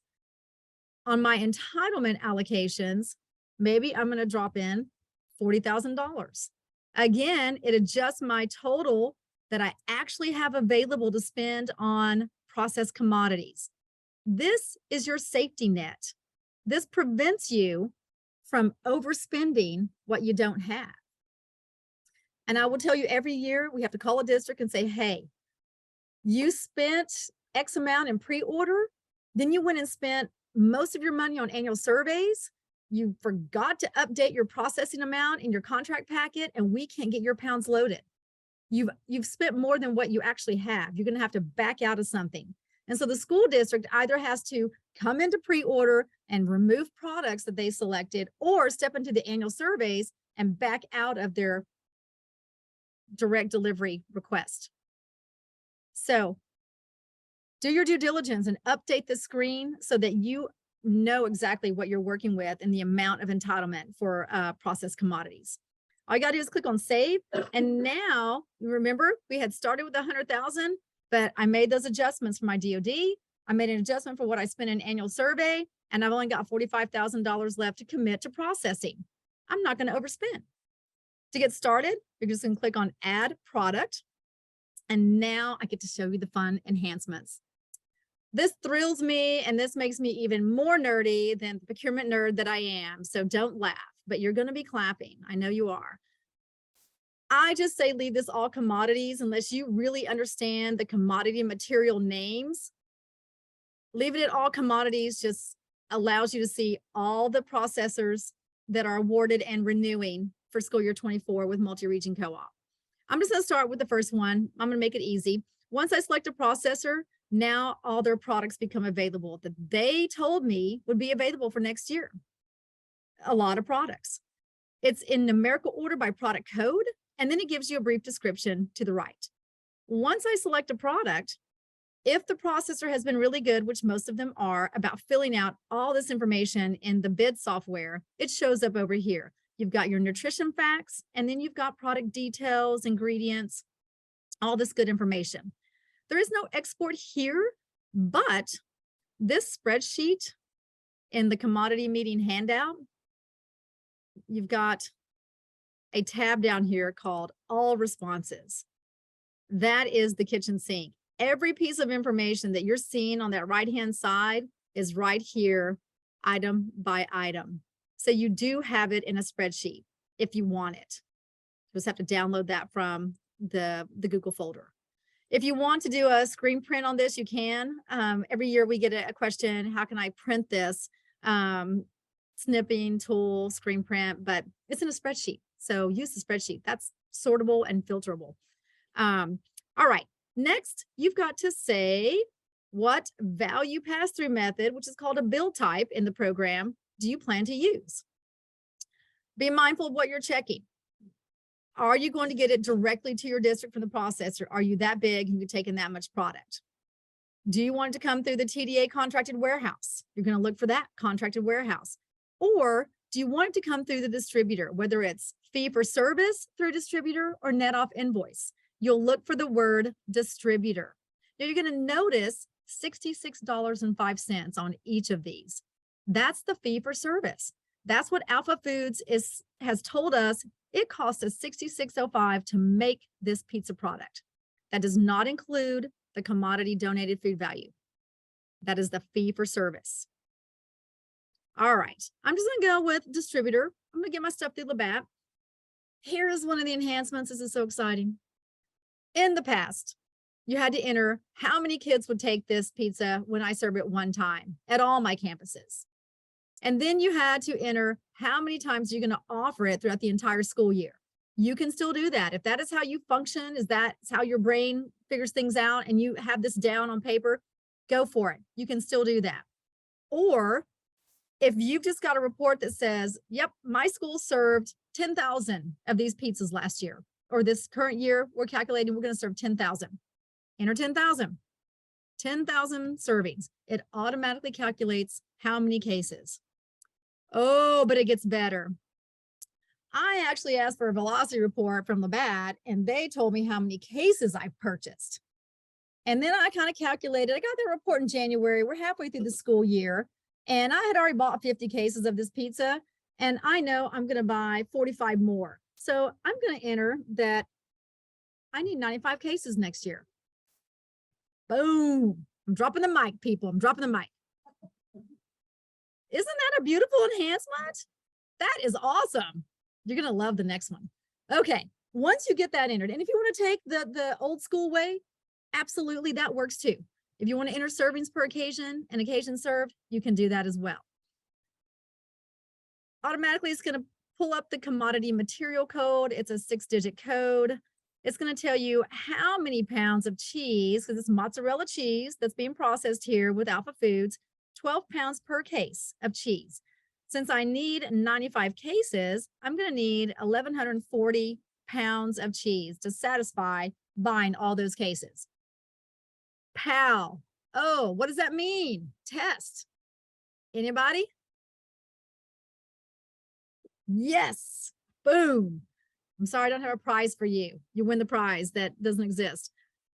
$2,192 charges against your PAL, which is your entitlement. Okay, that's what's going to get charged against your entitlement. We click on save, and now we go back to our main screen. Now you're going to notice that those two tabs, and we have a new one called Diversion Report, have now appeared.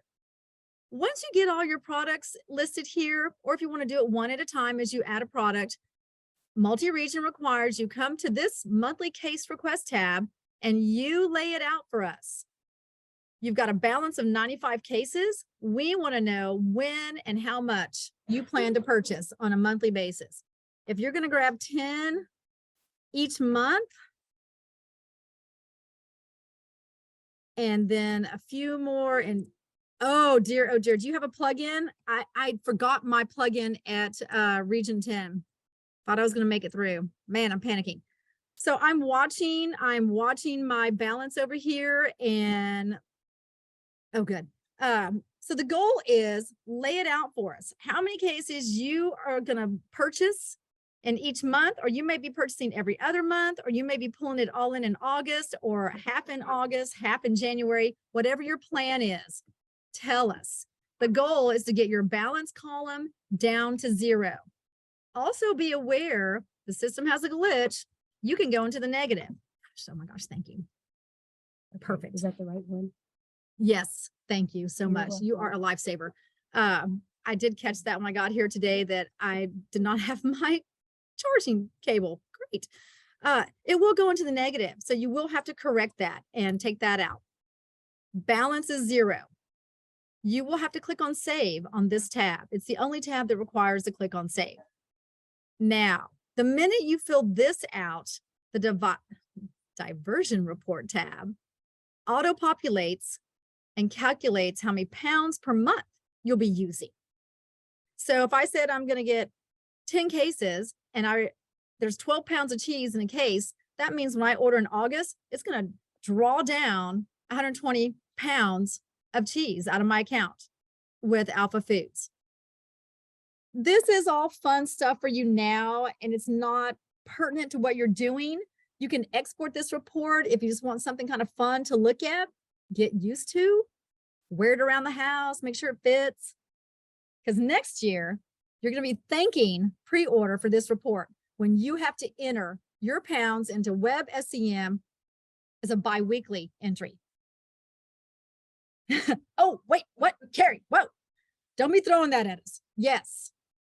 I haven't even seen the program yet, but this is what I hear. Because you'll be able to take these numbers and go, okay, yep, August, we're going to need 120 pounds. Do I want to split that 60-60? Do I want 120 at the first? Do I want 80 and then 40? What does that look like? But you're going to have this neat little report that you can export as an Excel, and your life is going to be super easy. Super easy. I promise. Okay. You pick your products, you complete the monthly case request. Don't forget to save. It'll warn you if you haven't saved it and you try to go back to another tab, it's going to tell you, hey, whoa, wait, you haven't saved your work. Once you get all that done, then you can click on the completed button. And that lets us know, yep, we're done. We're not going to do anything else to our pre-order. We're good. But let's take a look at the next enhancement.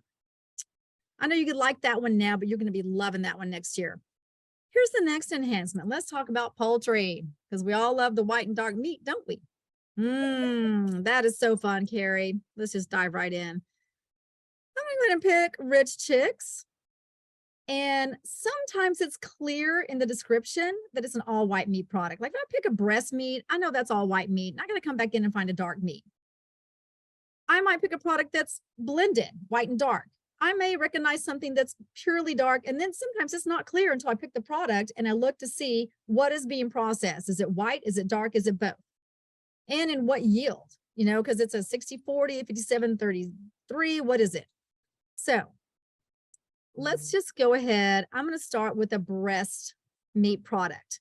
Now, the minute I pick the product, it's going to tell me down here that the only component being used of the commodity material is white right away. I'm going to go ahead and select my bill type. I still want to go through the distributor.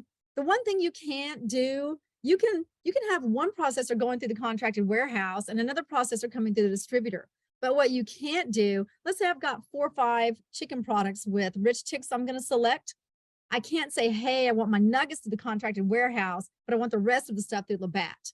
That gets really tricky and a little bit messy.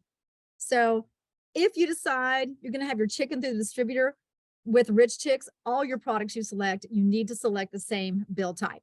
Stick with it. That's something you'll be double checking as you finalize your selections. Let's say I'm going to go ahead and say, I'm just going to use these fields. I've got this information. I'm offering it 9 times once a month. Automatically calculated these 2 cells down here. So now I need 9,000 servings and 116 cases. Here's my 20.5 pounds of chicken per case. I need 2,378 pounds, and it's charging my entitlement that $3,000+ plus. I'm going to click on save.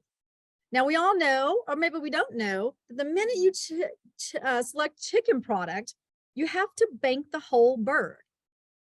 Now, Gary Larson did invent the boneless chicken ranch, but he has yet to invent the all white chicken ranch, which I'm really waiting on. So we don't have to be buying chicken that we waste dark pounds on. But if you don't know who Gary Larson is, I'm gonna have to teach you people some things. Automatically, the system is going to bank the appropriate amount of dark pounds to create that whole bird, called unutilized dark meat. Now, in the past, you had to go and scroll through products, figure out which one was a dark meat, select it, kind of play around to get the right amount of pounds. Is there something going on? There is a resolve button. It is new, and you are going to love this.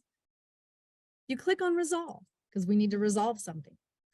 It presents all the products that are going to use dark meat. It even recommends how many cases to utilize all those unutilized pounds. Okay, now here's the beauty. It gets even better. It gets even better. I might just have to go home after this one. I'm going to go with these little chicken crumbles. It's a dark meat. They're seasoned. Sounds good. If you haven't tried it yet, don't order it, but I tried it. I thought it was good. It's telling me 22 cases. Now, I do not have good short-term memory, but I might have to write that down, but you don't. You're going to click on the product you want. It's going to populate all the fields except for a few, but look, it reminds you how many are recommended. So you didn't have to remember anything about that screen. Glorious. You're going to pick your bill type. I'm sticking with my distributor. I don't need to worry about all this up here. If I'm going to take all 22 cases, and if I'm not sure I want that many, maybe I type it in. That tells me how many servings. Now I'm kind of figure out, where's this going to fit on my menu? Is that going to be enough? Or maybe I want to pick 2 different dark meat products. And so maybe I just want 11 or something else. Click on save. I'm still going to have to resolve, but let me show you what happens. I'm going to pick a different dark meat product. I'm going to do some sausage patties. It's recommending 10 cases. Get my distributor selected here. Oh, hang on. I'm going to say we really only need 9. I know it's recommending 10. Now, I'm down to 69 pounds. If I edit my chicken sausage patty and I go ahead and accept the 10 cases they recommended, I'll find a way to serve these, okay? Click on save. I may still have some unresolved pounds, but look what happened to the resolve button. Because guess what? All the cases have a higher drawdown than 15.95 pounds. So that doesn't even get me 1 case of product. So there's no way to resolve that small number of pounds. I'm done. I no longer have this crazy balance of unutilized pounds, or I no longer spend hours trying to find the white or the dark meat. And it's a done deal. Then all flat now. Go ahead. Go ahead. I didn't do that, but Fidelis did, and we are so happy. So that's doing your poultry now. It's awesome. Okay.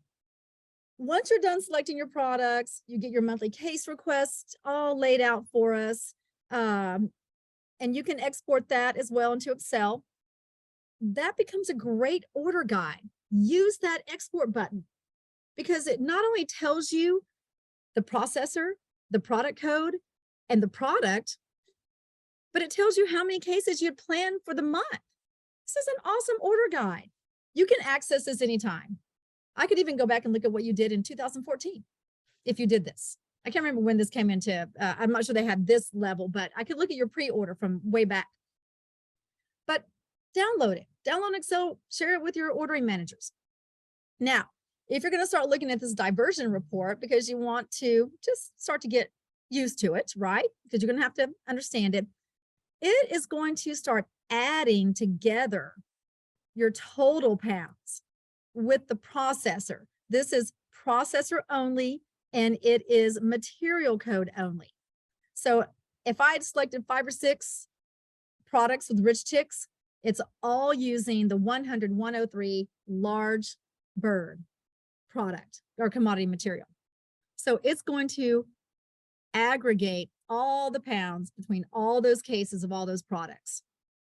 Because once you lay out your monthly case request, and you'll notice there's zeros here.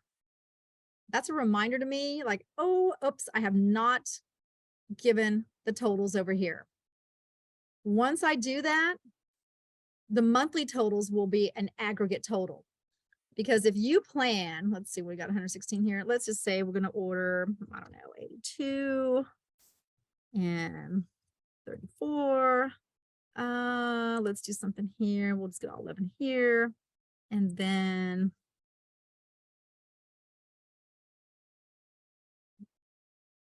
okay, I've got all zeros in my balance column. And now my diversion report is showing me the breakdown of pounds. But here's what the system does. So over here in the monthly case request, I said I wanted 2 cases of these products in these months, May, March, January. But when I look at the diversion report, there's nothing in March or January for rich chicks. What's going on? Well, the system lumps it all together in a previous month. I can't give you an answer why. It's how they set it up so that pounds are being placed and ordered through the processor so that you're insured to get those smaller numbers in the upcoming months. That's the best explanation I can give. But just to be aware, to not worry, if you really start looking at this report, even though you don't need to use it yet, this will be important next year. At least that's why you're seeing that occur. Okay. All right. Here it is. And once you get this all complete, you can check complete, export your reports, but most importantly, when you get your entitlement, come in, update this. When you get your DOD, if you're doing that, update that. If you spend in direct delivery, USDA annual surveys, put that in. If you need to edit something, like you start looking at this and you realize, oh, I did not mean to select NOI for Alpha Foods. I really want that to come through the contracted warehouse. You've got a pencil icon over here that allows you to edit a couple of things. You can edit the bill type and you can edit this information here about your servings. So if you meant for the contracted warehouse, you can come in and change that. You can change the number of cases or number of servings. All that can be edited. And you just click on save and it updates it. Now, if you realize I did not mean to check or select this product, you've got to delete it altogether. And that just means clicking the red X, say okay, and it disappears. Now, when you're ready and you're done with pre-order, what's the next step? You've got to update your contract packet because now over here, your entitlement balance went down, but entitlement utilized went up. You are going to write down this number unless you've got really stellar memory. And I want to know how you have that. We might need to talk later. $4,467.32. I could possibly copy that. I haven't ever tried that, but you might try copying it. You're going to step over to your contract packet. You're going to probably have to withdraw your packet because it'll be in a submitted status. You'll withdraw the packet. you'll click on modify for this contracting entity information update. You're going to come in here. Oh, gosh darn it. Let's get back to that screen. Give me a second.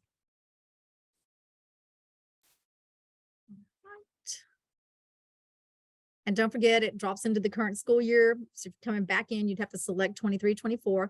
You'll click on modify for this form. You're going to see $1 sitting there, but you're going to update that to what? It's test. It pays to have two tabs open at the same time here. $4,467.32. You're going to drop that dollar amount in here. You will click on save and finished, and then you will be golden in your contract packet. When you get back to your main screen, you will click on submit for approval and get that contract packet back in a submitted status. Don't forget that step. Now, this is one thing that when we are ready to do our file over to TDA, we step into every school district's account and we look at your contract packet and that form to make sure you've got the right amount matching what you put in pre-order. And then we make sure you've got all the surveys listed for your processing. It's quite an amount of work. And so while the surveys are open until March 1st, we need a few days to check everyone's account. So you'll probably see emails come from me like, okay, like on the 22nd, make sure your packet's updated, submit your packet, and then don't touch it. Don't touch it, because we're checking to make sure everything looks perfect. And then we tell TDA, upload our report, and then we cross our fingers it goes well. Okay, I think I've gotten through, I think we kind of walked through all of this. I always have I think I did already a short video on pre-order. And the only thing it didn't include was that you could enter your servings or you could enter your cases, but for the most part, everything else is there. Obviously, you've got this recording, so there's that. If you wanted to, watch this again or shoot straight to the end and check that out. So yeah, there it is. All right, everyone. Thank you for attending my meeting as usual. I always appreciate your presence. And to those of you on Zoom, thank you for attending. Hope you learned something. If you didn't, I'm sorry. I do my best. Anyway, you learned a little bit about me, and that's important. Anyway, thanks, you guys. If you have questions, email me. Yeah, I'll be back in the office tomorrow, 8 to 4:30 and Friday. So, oh, one thing I did forget. Sorry. We are still doing our, through the whole month of February, the 1 hour one-on-one phone or Zoom consultations. The sign-up sheet is in the Google handout folder. So if you need a little further assistance, a little more hand-holding, you're brand new, and even if you need to sign up for 2 or 3 1-hour consultations, please take advantage. It's set up in tabs, and there's a tab for each one of us. Diane, who is my new purchasing specialist, is included. She can help you with pre-order module. Elizabeth and I can help you with everything, and same with Angela. So please, if you want further assistance working through any of it, like if you get your contract packet, or when, not if, you're going to get it. Don't worry, you will get it. We just don't know when, but when you get it and you're like, I forgot everything I need to do, set up a session. So take advantage of that. It's there for you, and we're happy to help. So, all right. I think that's out. Oh, no, the handout folder is on the Google Drive. So in the meeting announcement, I included the link to that folder, but you can also get through it through the multi-region co-op website. If you log in as a member, and on the members tab, you'll go to the school year 24 folder. It's inside that folder, commodity meeting handouts. It's right in there. Yep. Yep. Hey, thank you. All right. Good to see everyone. Have a nice evening, everyone. Bye.